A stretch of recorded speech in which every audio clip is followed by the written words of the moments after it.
Welcome to Sophie Daddy's channel. Today, we're diving into one of the most polarizing, most valuable, and honestly most confusing companies on the planet, Tesla. See, the thing about Tesla is that you're really looking at two completely different companies jammed into one. On one hand, you have a car company that's in a brutal, down-and-dirty price war just to stay competitive. And on the other, you have this mind-boggling trillion-dollar bet on a wild sci-fi future. So how in the world do you make sense of that? Well, it all starts with this one kind of wild number. This is Tesla's price-to-earnings ratio. Now, what that means, in simple terms, is that for every single dollar of profit Tesla made last year, the stock market is saying, yeah, we're willing to pay you almost $319 for that. It's just an insane vote of confidence in what's coming next. But that number by itself doesn't tell the whole story. It's when you put it next to its actual competitors that your jaw really hits the floor. Okay, so the market values a dollar of BYD's profit at about 17 bucks. A dollar of GM's profit? Not even 7. I mean, Tesla isn't just in a different league, it's playing a completely different sport. And this is our first big clue that the market isn't looking at Tesla like a car company at all. All right, so if it's not about the cars, what is it about? This is where we get into the bull case, the high-octane, pedal-to-the-metal dream of what Tesla could be. The whole argument goes like this. The company you see today, the one that makes cars, that's just Tesla Auto, and it's basically just a side hustle to fund the real company, Tesla AI. That entire trillion-dollar valuation is a massive bet on a future where Tesla isn't just a car company, but a tech giant that dominates our world with fleets of self-driving robotaxis and armies of humanoid robots. And look, this isn't just some crazy theory cooked up by people on the internet. It's now the official, board-approved mission. By approving this massive new compensation package for the CEO, the shareholders have basically gone all in. They've locked the company onto this incredibly high-risk, high-reward path. There's no turning back. And this is where you really see the sheer audacity of it all.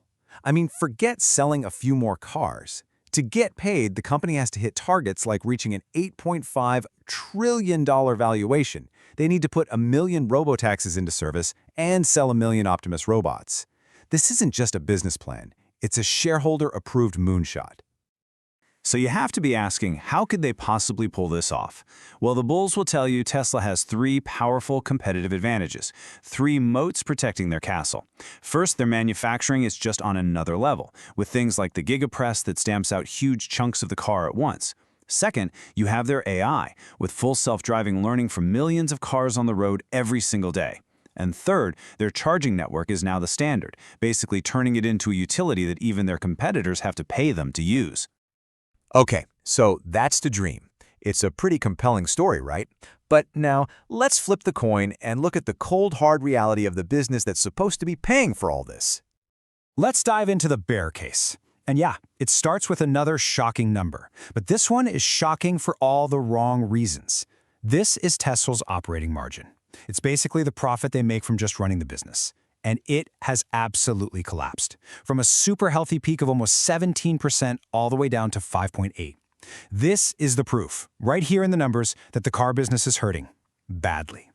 And the reason for that collapse has a name. It's called a strategic pincer. Think of it like a perfect storm where the company is getting squeezed hard from 2 different directions at the exact same time. It's a strategic nightmare. So on one side, you have relentless pressure on revenue. To fend off all these new, cheaper competitors, Tesla has to keep slashing prices. But that crushes their profit on every car they sell. Then on the other side, to keep that AI dream alive, they have to keep pouring billions and billions of dollars into research and development. So less money coming in, more money going out. That is the pincer, and it's a tough spot to be in. And trust me, that competition is no joke. Just look at this. This chart shows what's happened to the global market for electric cars. The Chinese giant BYD has just exploded, now commanding almost 20% of the market. And Tesla? It's fallen all the way down to 7.5%. The price war isn't just killing their profits, it's not even working to protect their turf. Ouch! So, this is the core of the paradox, right? The stock is priced for a future where Tesla is an untouchable monopoly, but the actual business that's supposed to fund that future is getting smaller and weaker, which brings us to the billion-dollar question. Can they even pull off this AI dream? Because when you actually look at the progress, that AI dream is starting to look a little shaky. I mean, you've got key leaders of the robot and AI teams heading for the exits. The whole timeline for robotaxis has been pushed back, and they've even had to completely abandon their original mass production target for the Optimus robot. It's not a great look. And you know what the craziest part is? The biggest thing holding back the robotaxi network isn't even some super complex technology. It's paperwork. I'm not kidding. Get this. Tesla has not even applied for the legal permit it needs to operate autonomous vehicles in its own home state of California. Meanwhile, its biggest rival, Waymo, already has that permit and is out there operating. It's a huge unforced error. And over on the robot side of things, the project is apparently facing a major engineering crisis. According to reports, the whole program has stalled because they just can't get the hardest part to work: the hands and the forearms. In fact, some reports say Tesla is literally stockpiling robot bodies that have no arms and no hands because they can't crack the problem. You can't make this stuff up. It just goes to show you, there's a massive difference between a cool prototype you show off on stage and a real product you can actually mass produce. And that brings us to the final piece of this puzzle. So you might be wondering, how can they keep funding this hugely expensive AI gamble if their car business is struggling so much? Well, they have a secret weapon. An absolute fortress of a balance sheet. They are sitting on over $41 billion in cash and have almost zero debt. And all that money buys them the one thing they need more than anything else right now: time. And that sets up this incredible high-stakes race. There are two clocks ticking on Tesla's future. You have the competition clock on one side. Can the car business survive this price war long enough to keep the lights on and fund the dream? And on the other side, you have the breakthrough clock. Can Tesla actually solve these massive technical and regulatory problems before that big pile of cash runs out? And that's the whole Tesla paradox, right there, in one question. Is this a struggling car company with a sci-fi hobby that's about to run out of road? Or is it an AI behemoth on the verge of a breakthrough that will change everything? When you invest in Tesla, you're not really betting on cars. You're making a massive bet on the answer to a single question: which of these two clocks will run out first? Alright, the learning doesn't have to stop here.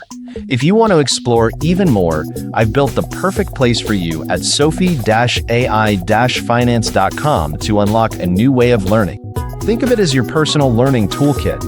If you just want the big picture, you can watch the video or listen to the podcast. It's perfect for getting the main concepts down while you're on the go. But if sometimes you need to hit the pause button and really let an idea sink in, you can visit the blog article. It has all the details, charts, and text from our discussion so you can review everything at your own pace. And for those of you who want to see all the math, data, and the complete nitty-gritty behind the analysis, well, I've got a full research paper waiting for you, so you can really dig into the details and see how everything works under the hood. It's all there, all for you. And hey, if you have any ideas for new topics about finance and AI you'd like me to cover, please leave me a message. Thanks for tuning in, and I'll see you in the next video.